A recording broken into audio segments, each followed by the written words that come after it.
I have been sold a lie. I believed that motherhood would be the time of my life. But it wasn't, and it hasn't been, because I have postnatal depression. I never expected to be in this time and in this season. I never expected to stand in a room like this and utter those words. Motherhood has not turned out as I expected. All of the books told me it was definitely going to be the time of my life. But instead, it's been dark, it's been lonely, it's been frightening, it's been long, and it has been really, really hard. Allow me to share with you a little bit tonight on my journey with postnatal depression and what it's looked like in my life. Allow me to be honest about what it's like to pursue motherhood when it isn't the time of your life. And I hope you'll bear with me if I get a little emotional. I also have my notes with me if I need a little bit of extra courage. I still find my story hard to tell, but I know it's a great opportunity, and I should be here tonight. When we first found out that I was pregnant, I had all the same emotions I imagine many mums-to-be have. I was surprised, I was excited, I was joyful, I was a bit uncertain, and I had lots and lots of questions. But as my pregnancy moved on, things didn't quite go to plan. As you can see in the photos on screen, when I was about 6 months pregnant, I still didn't have that pregnancy bump that everybody was sure I was going to have. In fact, I was still wearing many of my pre-pregnancy clothes, which meant that daily I faced questions and comments like, "Are you sure that you're really pregnant?" Or, "Do you think there might be something wrong?" Add to that the stress of weekly growth scans with no one able to tell me that our baby was actually going to be okay. Pregnancy very quickly began to be a time of stress and a time of anxiety, a time where I was ashamed and embarrassed by my figure or lack of figure, a time of little joy or excitement, and to be honest, a time where I secretly began to wonder if I was even carrying a baby at all. Reuben was born by C-section because he was breech, which was medically very straightforward, but it was also hugely clinical. And I had imagined in the weeks before it that when I was handed my baby, a load of emotions would flood over me. Love, joy, excitement, peace, contentment. I just could not wait for those. But it didn't happen. Instead, as Reuben was handed over the blue cloth, I felt nothing. In fact, I looked at him and I thought, "That's not my baby. That can't be my baby. I haven't had a baby." At that point, fear took a grip on my head, on my heart, and just would not let go. I found being in hospital really difficult. I didn't have the most compassionate of breastfeeding teacher who constantly told me I was getting it wrong. And I found it really hard to be around other mums who looked very joyful and excited to have their baby with them. And I just could not comprehend that I actually had given birth. So much so that 24 hours after my C-section, I checked myself out of the hospital, decided that I was going to formula feed, and I walked home. I say that I decided to formula feed very matter-of-factly now because that is the past, but at that stage, I felt like a huge and utter failure. And as I made that 5-minute walk from the hospital to our home, I knew in my heart and my head that this was just not going to work. That first night home, as I sat on the sofa with Gavin, my husband, and my mum and dad, chatting very excitedly about all that was ahead, I honestly had to resist the urge to hand Reuben to one of them and to walk out of the door. You might wonder why I didn't tell somebody or speak up or say what I was feeling? Well, the truth is I did. When Reuben was 2 months old and whether he was 4 months old, I spoke to a couple of healthcare professionals, both women, and both of the responses I got were very unhelpful, and they didn't take me forward in any way that they could have or should have.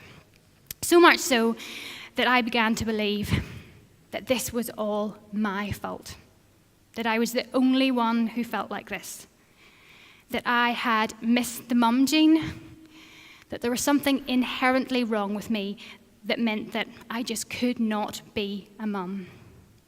What was to be a time of fun, of enjoyment, of excitement with my newborn little baby soon became about daily survival. And that made me very ill, emotionally, mentally, and physically. The pain and the heartache of postnatal depression has taken me to the edge of a cliff. I have wanted to give up on life altogether. Ironically, the one thing that has kept me from doing that has been Reuben.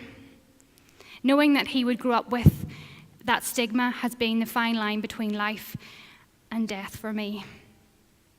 Instead, I begged my closest family to lock me in a room and never, ever come back for me, as if that was somehow better.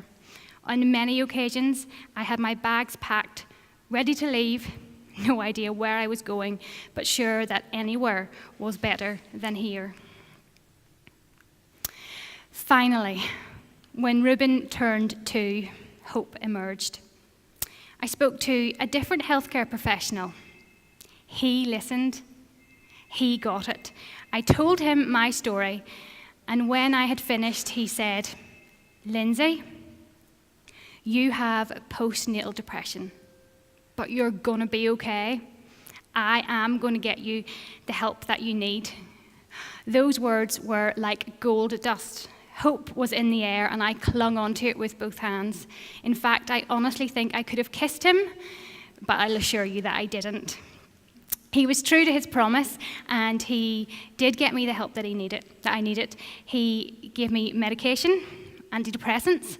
He sent me to a mental health unit, and I had some private CBT therapy, all of which have been really key to my recovery and the journey that I have been on for the last year. 3 years after Reuben was born, and 1 year after I was diagnosed, things are finally better and brighter. Life has hope. Life is to be enjoyed, not just endured. And it's no longer about wanting to survive, it's about wanting to thrive. Thanks to my experience, I now run a website called Have You Seen That Girl? I share my story and my journey with postnatal depression, but actually even better than that, lots of other mums and dads have bravely joined me and share their story too. You see, what that means is I'm not the only one. Because research tells us that between 10 and 15% of mums or dads, because actually dads can struggle too, will suffer with postnatal depression or a perinatal mental health illness after their baby is born. What that means for me is that I didn't miss the mum gene. What that means for us as a community is that around 2,500 mums or dads will struggle with postnatal depression every year in Northern Ireland. I share my story openly and freely whenever I get the chance because I believe it's important to raise awareness and to help improve the support that's available. One of the drivers for this is this map produced by the Maternal Mental Health Alliance, of which I'm now a part, and it shows that 80% of Northern Ireland has no access to the proper healthcare that they need. 80%. So unless you live in a little pocket of Belfast where you will have fantastic support, you don't have access to the service that you need.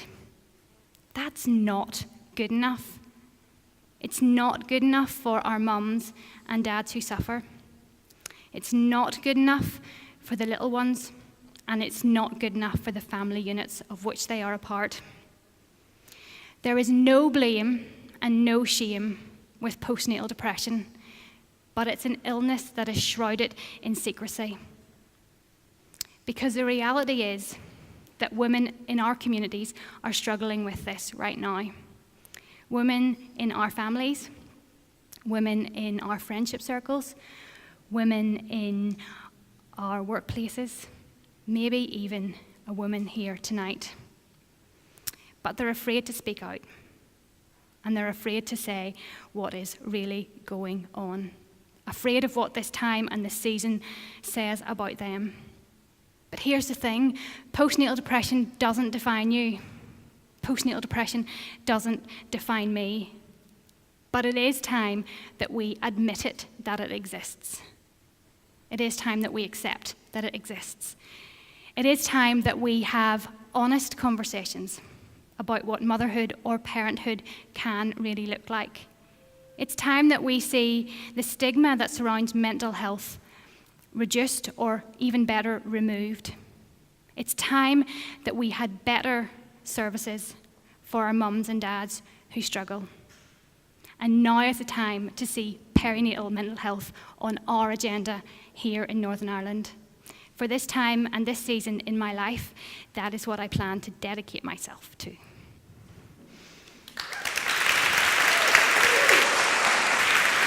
Fabulous.